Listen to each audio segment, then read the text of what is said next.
Hi to all, एक बार फिर से आप सबका स्वागत है एसएससी वाला चैनल पे। और आज हम लोग इस बर्निंग इशू में डिस्कस करने वाले हैं ईरान इजराइल की वॉर के बारे में। ऑल्दो आप बहुत सारी जगह पे इनकी वॉर के बारे में सुन चुके होंगे, काफी सारे आर्टिकल्स भी पढ़ चुके होंगे, लेकिन यहाँ पे एक्चुअल मुद्दा क्या है और कहाँ से ये शुरुआत हो रही है, इन सब चीजों के बारे में बात करेंगे हम लोग इस पर्टिकुलर सेशन के अंदर। लेकिन एक बार इस सेशन को अपने दोस्तों तक भी पहुंचा दीजिएगा so that rest of the student can also connect. आइए जरा इसके बारे में बात करते हैं कि है क्या। देखिए, तो पहले तो आपको यहाँ पे हम लोग इसके बारे में डिस्कस करेंगे, लेकिन उससे पहले यहाँ पे आप ये जो इमेज देख पा रहे होंगे, ये कुछ इस तरीके से अटैक किया गया है ईरान के द्वारा इजराइल के अंदर। तो ये पूरी कहानी क्या है इसको समझेंगे, लेकिन इसके अलावा ये है आपका टेलीग्राम जहां पे आप कनेक्ट हो सकते हो मेरे साथ। आइए जानते हैं कि ये पूरी जो न्यूज है ना, ये एक्चुअल में है क्या। देखिए, यहाँ पे आप ये देखेंगे, ये आपको नजर आ रहा होगा, ईरान ने इजराइल के ऊपर किया ड्रोन अटैक। और इस ड्रोन अटैक में काफी सारे जो लाइक मिसाइल्स वगैरह हैं उनको यहाँ पे लॉन्च किया गया है। आप ये देख पा रहे होंगे जेरूसलम के आसमान में आपको कुछ इस तरीके से लाइट्स जो है वो देखने को मिल रही हैं।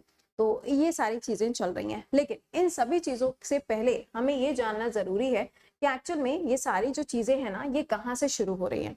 तो इन सब चीजों को तो समझेंगे, लेकिन उससे पहले हमें ये मालूम होना चाहिए कि इजराइल आया कहाँ से, और क्या ये ईरान के साथ में इनकी जब से इजराइल आया है तब से लड़ाई है कि नहीं है। उन सभी चीजों को लाइन बाय लाइन समझेंगे और साथ ही साथ में क्या रीजंस हैं वो भी हम जानेंगे। तो सबसे पहली बात आती है इजराइल की। जब हम इजराइल की बात करते हैं तो एक्चुअल में शुरुआत से इजराइल नाम जैसा आपको कोई भी देश देखने को नहीं मिलता है। पहले यहाँ पे पैलेस्तीन नाम का एक देश हुआ करता था, जहां पे आज आप इजराइल नाम का एक देश देख पा रहे हैं। ये जो पैलेस्तीन नाम का देश हुआ करता था, इसी जगह पे कुछ जगह को कब्जा करने के बाद में धीरे धीरे करके इजराइल का एक्सपेंशन होता चला गया और 1948 में एक नया देश बनकर आता है जिसका नाम है इजराइल। इजराइल जब एज अ न्यू कंट्री बनता है 1948 में, तो इसी समय पर इसको देश का दर्जा देने के लिए बहुत सारे सुपर पावर सामने आए और उन्होंने ये चीज एक्सेप्ट कर ली कि जी हाँ, इजराइल जो है एक वो देश है और वो एग्जिस्ट करता है पूरे वर्ल्ड के अंदर। ये सुपर पावर्स कौन कौन सी थी? एक थी यूएसए और एक थी यूएसएसआर। अगर हम इंडिया की बात करें तो इंडिया ने इजराइल को रिकॉग्नाइज किया था 1950 में। जवाहरलाल नेहरू जी के समय पर इंडिया को रिकॉग्नाइज किया जाता है। लेकिन जैसे ही इजराइल बनता है, यानी कि 1948 के टाइम पे जब इजराइल का फॉर्मेशन होता है, उसी समय पर बहुत सारे ऐसे देश होते हैं जो इजराइल के ऊपर अटैक करते हैं। अगर आप इस मैप को देखोगे तो इस मैप में आपको नजर आएगा, ये जो लोकेशन आपको दिखाई दे रही है, ये लोकेशन है इजराइल की। इजराइल की ये जो लोकेशन है, इसके ऊपर आप देखेंगे लेबनान है, यहाँ पे सीरिया है, इराक है, जॉर्डन है, नीचे के साइड पे सऊदी अरेबिया आएगा, उसके नीचे यमन आएगा। तो ये जो पूरी लोकेशन है, इसे हम क्या कहते हैं? इसे हम कहते हैं मिडिल ईस्ट एशिया। क्या कहते हैं? मिडिल ईस्ट एशिया के नाम से इसको जाना जाता है। तो जब इजराइल का फॉर्मेशन होता है, यानी कि ये तो नया नया देश बना था, लेकिन जब ये नया नया देश बना तो इसके ऊपर बहुत सारे देशों ने अटैक कर दिया। इन बहुत सारे देशों में सिर्फ मिडिल ईस्ट एशिया के देश नहीं थे, बल्कि इसमें कुछ अफ्रीका के भी देश थे और इस वॉर को नाम दिया गया अरब वॉर। इसके अंदर आप देखेंगे तो इजराइल अकेला था और इजराइल के ऊपर Syria, Egypt, Saudi Arabia, Iraq, Lebanon, इन सभी लोगों ने मिलकर इजराइल के ऊपर अटैक किया था। और जब यहाँ पे अटैक हुआ, ये समय तभी का है जब इजराइल नया नया एज अ कंट्री फॉर्म होता है। तो तब से ही आप अगर देखेंगे तो इजराइल जो है वो अपने आप के अंदर एक बहुत ज्यादा स्ट्रॉन्ग कंट्री है, क्योंकि इतने सारे देशों के अटैक करने के बाद भी इजराइल जो है वो आज के टाइम पे एग्जिस्ट कर रहा है और अकेले उसने उस समय पर इस वॉर को लड़ा था। तो इजराइल आज एग्जिस्ट कर रहा है, चलिए ठीक है। लेकिन जब ये सभी चीजें चल रही थी तो उस समय पर इजराइल और ईरान की कोई लड़ाई नहीं थी। उस समय पर ये दोनों बहुत अच्छे दोस्त हुआ करते थे, बहुत अच्छे दोस्त हुआ करते थे। लेकिन धीरे धीरे यहाँ पे जो चीजें हैं वो बदलना शुरू होती है। कैसे बदली? जैसे जैसे इस्लामिक रिवॉल्यूशन आना स्टार्ट हुआ, कुछ चीजें बदलना स्टार्ट हो जाती हैं और यहाँ पे जो इजराइल है वो ईरान के अगेंस्ट हो जाता है और यहाँ पे इनकी जो दोस्ती है वो दुश्मनी में कन्वर्ट हो जाती है। ये कन्वर्जन आप देखेंगे तो 1979 के बाद आपको देखने को मिलेगा। उससे पहले तक ये दोनों देश बहुत अच्छे दोस्त हुआ करते थे, बहुत अच्छे, अच्छे का मतलब समझ रहे हो ना, एक्सट्रीम लेवल वाले अच्छे दोस्त हुआ करते थे। लेकिन इस टाइम के बाद में धीरे धीरे क्या होने लगा, धीरे धीरे यहाँ पे जो चेंजेस हैं वो देखने को मिलने लगे। चलिए ठीक है, कोई बात नहीं। जब यहाँ पे डिफरेंसेस क्रिएट होने लगे तो ईरान ने सोचा कि हमें भी तो सुपर पावर बनना है, तो ईरान ने कहा कि हम एक काम करते हैं, हम अपने लिए न्यूक्लियर वेपन बनाना शुरू करेंगे। ऐसा नहीं है कि इजराइल के पास में न्यूक्लियर वेपन नहीं है, उनके पास में भी न्यूक्लियर वेपन है। ऑल्दो इजराइल कहता है कि नहीं है, लेकिन ये सभी लोग जानते हैं, हर देश जानता है कि इजराइल के पास में भी न्यूक्लियर वेपन है। तो ईरान ने कहा कि हम अपने लिए न्यूक्लियर वेपन बनाएंगे।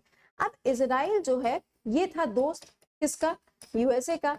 तो इजराइल ने यूएसए से बोला कि यार देखो एक काम करो, सबसे पहली चीज तो ये कि अगर ईरान न्यूक्लियर वेपन डेवलप करेगा तो आने वाले समय में अगर कभी लड़ाई होती है तो इजराइल वर्सेस ईरान अगर कभी होता है तो दोनों के पास में न्यूक्लियर वेपन्स होंगे, है ना, तो फिर हारना थोड़ा मुश्किल हो जाएगा। तो यहाँ पे इजराइल ने अपनी दोस्ती का इस्तेमाल किया यूएसए के साथ और यूएसए से कहा कि आप ईरान के साथ में एक डील साइन करिए। अब यहाँ पे डील तो साइन हुई, जो डील साइन हुई उसका नाम था P5+1। क्या नाम था? P5+1। ये P5 के अंदर आप देखेंगे तो यूएन के जो 5 परमानेंट मेंबर्स हैं वो आपको मिलते हैं, और एक मेंबर कौन है, सॉरी, एक मेंबर कौन है, एक मेंबर है यहाँ पे जर्मनी। ठीक है, तो यहाँ पर आप देखोगे ये सभी देशों ने मिलके एक डील साइन की जिसका नाम था P5+1। इसमें क्या बोला गया, इसमें बोला गया कि ईरान जो है वो अपना किसी भी तरीके का कोई न्यूक्लियर वेपन डेवलप ना करे। ईरान को जब कभी भी जरूरत पड़ेगी तो यूएस और बाकी के जो यूएन के परमानेंट मेंबर्स हैं वो लोग ईरान की सहायता करेंगे। चलिए ठीक है, लेकिन एक समय आता है डोनाल्ड ट्रंप का। जब डोनाल्ड ट्रंप आते हैं तो डोनाल्ड ट्रंप ने कहा ये किस टाइप की ट्रीटी है भाई, P5+1 ये किस टाइप की ट्रीटी है, हम क्यों ईरान के लिए पैसा खर्चा करें, उनका तो नेचर आप जानते ही हैं। तो उन्होंने बोला डोनाल्ड ट्रंप ने कि हम क्यों ईरान के लिए पैसा खर्चा करें, और इस पूरी डील में से यूएसए जो है वो बाहर हो गया। जब यहाँ से यूएस बाहर हो गया तो जो बाकी के देश थे उन्होंने कहा यार जब यूएस ही बाहर हो गया तो हम यहाँ क्या कर रहे हैं। तो धीरे धीरे करके जो ट्रीटी है ये एंड की तरफ चलती चली गई, और 2020 के बाद में ये सिचुएशन और भी ज्यादा खतरनाक होती चली गई। यहाँ पे अगर आप देखें तो जो डिफेंस बजट है उसमें आप देखेंगे तो ईरान का जो डिफेंस बजट है वो इजराइल के कंपैरिजन में काफी ज्यादा है। क्यों? क्योंकि ईरान को पता है कि यूएस हो या रशिया हो या चाइना हो, इनमें से कोई भी देश ऐसा नहीं है जो ईरान की हेल्प करने के लिए आएगा इन केस अगर कुछ ऐसा होता है। तो यहाँ आप देख पाएंगे 11,80,000 रुपीज का इनका बजट है, डिफेंस बजट है। और अगर हम इजराइल की बात करें तो 6,70,000 ये आपको इजराइल का बजट देखने को मिलेगा। तो ये तो बात हो गई इनके बजट के बारे में। चलो ठीक है, 2020 के बाद में जो चीजें बदलना शुरू हुई है ना, तो यहाँ पर कुछ और भी चीजें देखने को मिली। क्या हुआ 2020 में, या अब हम सीधे बोल देते हैं कि यहाँ पे कुछ रीजंस अब देखने को मिले कि ये जो रीजंस हैं जिसकी वजह से ये लड़ाइयां और भी ज्यादा बढ़ती चली गई और रीजंस क्रिएट होते चले गए। तो इसमें अगर आप देखोगे तो सबसे पहला जो रीजन था, सबसे पहला रीजन था एक साइंटिस्ट की डेथ। ठीक है, हुआ क्या था कि ईरान के अंदर आपको मैंने जैसे कि बोला कि जो न्यूक्लियर वेपन्स वगैरह बनाए जा रहे थे या फिर जो न्यूक्लियर डील्स यहाँ पे साइन हो रही थी उसमें अगर आप देखेंगे तो काफी सारे प्रोजेक्ट्स वगैरह जो है वो चल रहे थे। उसी में आप देखेंगे तो एक नाम आता है कासिम सुलेमानी। किसका नाम आता है? कासिम सुलेमानी।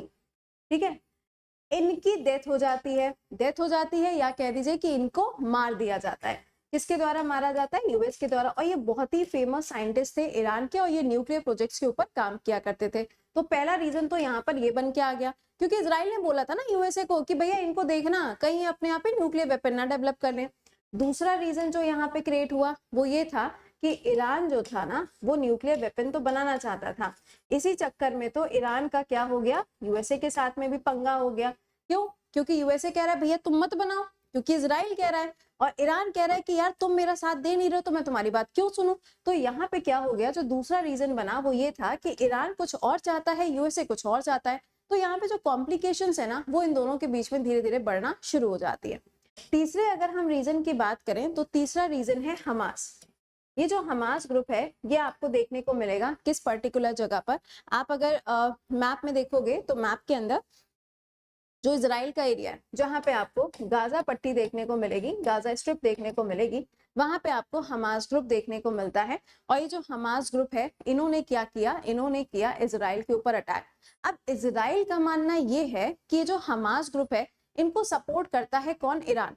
और जब हमास ग्रुप ने इजराइल के ऊपर अटैक किया तो ईरान ने इनकी वाहवाही की और ताली बजाई, ऐसा इजराइल कहता है।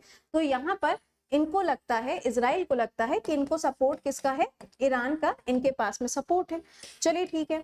इसके बाद में एक और रीजन है, एक और रीजन ये है कि ये बात है 1990 और 2000 के बीच की बात है।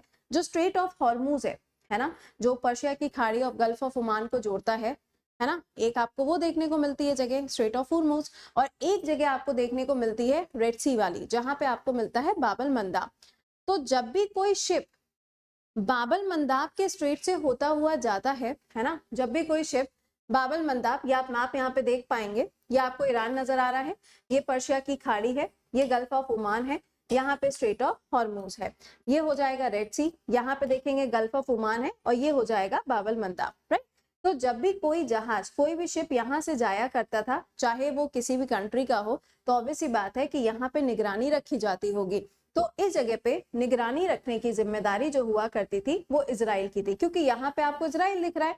तो कोई भी शिप अगर यहाँ से आएगा तो इस चीज को पूरी तरीके से आप कह सकते हैं जो अंडर इन्वेस्टिगेशन होगा वो इजराइल लगता था। तो जब भी यहाँ से ईरान का अगर कोई शिप आता था तो या तो उसके ऊपर अटैक होता था, या मतलब कुछ ना कुछ घटनाएं उनके साथ होती रहती थी। तो इजराइल इस बात को भी सोच के बैठा था कि बेटा मैं बदला तो लूंगा। ऑलराइट, तो यहाँ पर ये चीज होने लगी। अब समय क्या आ गया, अब समय इनके लिए और भी ज्यादा खराब होता चला गया। कैसे खराब होता चला गया, ये हमास ग्रुप आपको नजर आ रहा है जो कि इजराइल के ऊपर इधर से अटैक कर रहा है। ऊपर के साइड पे क्या है, लेबनान नाम का देश है। यहाँ पे एक ग्रुप है जिसका नाम है हिजबुल्लाह। कहा जा रहा है कि हिजबुल्लाह ग्रुप को भी जो फंडिंग दे रहा है वो भी ईरान दे रहा है, तो ये भी इजराइल के ऊपर अटैक कर रहा है। उसके बाद में ये लिखा है यमन। यमन के अंदर आप देखेंगे तो हौदीज ग्रुप है, और ये हौदीज ग्रुप को भी कहा जा रहा है कि इनको भी जो फंडिंग है वो ईरान कर रहा है, और ये भी यहाँ पे अटैक कर रहे हैं। मतलब तीन तरफ से इजराइल के ऊपर अटैक कर रहा है। लेकिन डायरेक्टली अगर आप देखें तो ईरान ने कोई भी अटैक किया ही नहीं था। डायरेक्टली अगर आप देखोगे ना तो फंडिंग होना वो अलग चीज है, बट डायरेक्टली की अगर हम बात करें तो अभी तक की हिस्ट्री के अंदर ईरान ने इजराइल के ऊपर कोई भी अटैक नहीं किया था। लेकिन जैसे जैसे समय बढ़ता चला गया, यहाँ पे जो चीजें हैं वो और भी ज्यादा खराब होती चली गई। अब क्यों खराब होने लगी, क्योंकि अब इजराइल ने क्या किया, इजराइल ने क्या किया यहाँ पे, अगर हम पांचवें रीजन की बात करें तो पांचवा रीजन ये है कि इजराइल ने, ये जो सीरिया नाम का देश आपको मिलेगा ना, यहाँ पे सीरिया के अंदर जो ईरान की एम्बेसी है उस एम्बेसी के ऊपर अटैक किया। किसने, इजराइल ने। और जब ये अटैक हुआ उसके बाद में ईरान ने इस पॉइंट को साफ किया कि भाई एक चीज आप सोचिए कि यूएन के अगर हम चार्टर की बात करें, अगर हम यूएन के चार्टर की बात करें तो यूएन के चार्टर में साफ लिखा हुआ है कि अगर कोई भी कंट्री किसी दूसरी कंट्री की एम्बेसी के ऊपर अटैक करता है तो उस पर्टिकुलर कंट्री को पलट के जवाब देने का पूरा अधिकार है। ये बात यूएन के चार्टर में ऑलरेडी लिखी हुई है। तो जब ये लिखा हुआ है तो ईरान ने कहा भाई जवाब तो मैं दूंगा, क्योंकि ये तो साफ है, ये तो यूएन के चार्टर में भी मेंशन है। तो इसी चीज को ध्यान में रखते हुए ईरान ने ये वार्निंग भी जारी की थी कि हो सकता है कि हम अटैक करें, लेकिन ऑब्वियसली बात है कोई देश पहले से क्यों कंफर्म करेगा कि हम अटैक करने वाले हैं, राइट। तो यहाँ पे यूएस के जो मैगजीन्स थे या जो न्यूज़पेपर्स थे या बाकी जो मीडिया था, उन्होंने इस चीज को बोला कि अगले 48 आवर्स के अंदर ईरान जो है वो अटैक करेगा इजराइल के ऊपर। अब 48 आवर्स हुए हों या 24 आवर्स हुए, उससे कोई मतलब नहीं बनता, बट ईरान ने क्या किया, अटैक किया। और ये जो अटैक हुआ है इसके अंदर करीबन, अगर आप देखेंगे, ये मैंने अभी आपको वीडियो दिखाया था, इस वीडियो में आप देखोगे तो 300 से ज्यादा जो ड्रोन्स हैं, इन ड्रोन्स को यहाँ पे लॉन्च किया गया है। ड्रोन्स में आप देखेंगे बैलिस्टिक मिसाइल भी है, क्रूज मिसाइल भी है, काफी सारी चीजों का इस्तेमाल करते हुए यहाँ पे अटैक हुआ है जो आपके सामने है। अब प्रॉब्लम यहाँ पे क्या है, प्रॉब्लम है इंडिया के लिए। क्यों इंडिया के लिए प्रॉब्लम है, क्योंकि यहाँ पे काफी सारे भारतीय हैं जो अब फंसे हुए हैं। यहाँ पे जो फिगर बताया जा रहा है दैट इज अराउंड 22,000 से ज्यादा जो लोग हैं वो यहाँ पे फंसे हुए हैं। तो अब इनको कैसे वापस लेकर आया जाएगा, ये एक बहुत बड़ा भी क्वेश्चन मार्क है। और इंडिया का इसके ऊपर रिस्पॉन्स क्या होगा ये तो अभी वक्त आते आते धीरे धीरे पता चलेगा, ठीक है। तो ये सब चीजें मैंने आपको इसके अंदर बताई सेशन में। आई होप कि आपको ये सारी चीजें समझ में आई होंगी। How was the session, comment box में बताइएगा। और एक छोटा सा सवाल और बताइएगा, इजराइल के लिए इंडिया ने अब तक कितने ऑपरेशंस चलाए हैं उनकी सहायता करने के लिए या वहां से भारतीयों को वापस लाने के लिए, ये जरा आप मुझे कमेंट बॉक्स के अंदर मेंशन करके बताइएगा। चलिए फिर मिलते हैं आपसे अगले सेशन में सुबह 7 बजे लाइव इसी जगह पर। टिल देन खुश रहिए, मुस्कुराते रहिए, keep learning, keep revising. Bye bye and take care to all.